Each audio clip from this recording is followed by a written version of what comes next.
सादिया बुरहान साहब का सवाल है, what about new Lahore city. New Lahore city location wise एक अच्छा प्रोजेक्ट है, बहरिया टाउन के बिल्कुल साथ इसकी लोकेशन है। अब तो बहरिया टाउन के अंदर से भी कनेक्टिविटी इनकी हो गई है।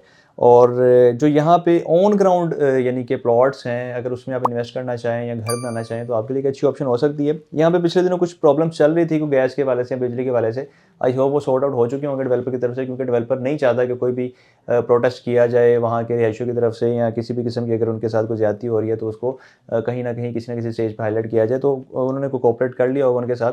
ओवरऑल जो ऑन ग्राउंड यहाँ की प्लॉट्स हैं, जो इन्वेंट्री है, उसमें इन्वेस्ट भी किया जा सकता है, घर बना के बेचा भी जा सकता है, घर बना के रहा भी जा सकता है।